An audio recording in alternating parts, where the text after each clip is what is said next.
we needed to do and make that call. Why did that just happen? And then I realized it was because I took a step back. To use your term, I broadened my field of view, which allowed me to think more clearly, because instead of being hyper-focused and narrowly focused, I broadened my range of vision. I took a breath before I made my call, right? I had to take a nice breath to speak clearly. And I realized that taking a step back and detaching, I got to see infinitely more than even the most experienced guys in my platoon. And I started doing it all the time. And I started doing it in land warfare. I started doing it in urban combat. I started doing it in all these tactical training scenarios. These are just training. This is the 90s. I started doing these training scenarios. And it always allowed me to see what we needed to do. And then I started doing it like when I was having conversations with people. I'm having a conversation with my platoon chief, and I can see that he's starting to turn a little red in the face, and we're about to argue about something. I said, oh, wait a second. I'm taking a step back, looking, going, he's getting mad right now, and he's the platoon chief.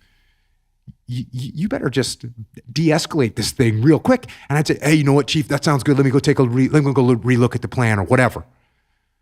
And so I started to do this kind of with my normal life, was to not get wrapped up in my own emotions, not get wrapped up in the gunfight that was happening right in front of my face, not to get wrapped up in the details of what was going on, but instead take a step back, detach, look around, and then you can make a much, much better decision.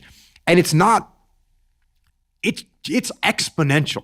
If you're looking down the sights of your weapon and you take a step back and you look around, it's exponential how much more you can see. Now listen, if you are the only person in a gunfight, it's gonna be harder for you to do that because you gotta be focused on whatever you're shooting at.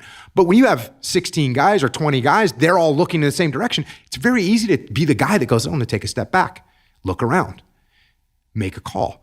So when you talk about the mechanics, when I teach this to people now, the mechanics of it, take a step back. Literally, you and I are at a meeting, there's a bunch of people, this starts to get a heated argument. I will literally push my chair back away from the table. Change my perspective, widen my field of view. The other thing, like in the SEAL teams, you don't want to sound panicked on the radio.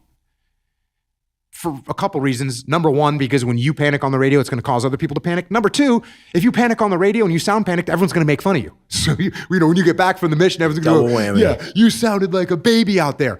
So what would I do before I would key up my radio? Take a breath.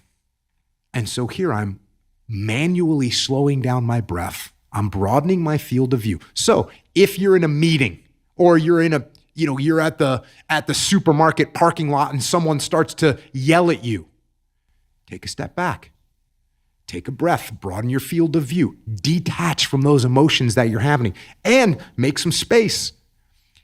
And that's how I go through the mechanics of detachment. Now, I can tell you right now, I mean, when you do this all the time, which I kind of do this all the time, I don't really have to like step back, but when you're starting to be able to try and do this, absolutely make a and I'll tell you, here's another like weird little nuanced thing. Lift your chin up and put your hands down. Now, this isn't not in a combat situation, not in a fight, but here's the thing. When I get defensive, what am I going to do? I'm going to raise my hands up and put my chin down. That's like a fighting mode. So if you and I are having a discussion and I'm starting to get heated and I'm starting to like, oh, he's not listening to me. Instead of me putting my chin down and put my hands like up to where I can put them in your face a little bit. No, I'm actually going to take a step back. I'm going to say, put my chin up. It changes my perspective a little bit more. Changes my visual perspective just by changing the angle of my head.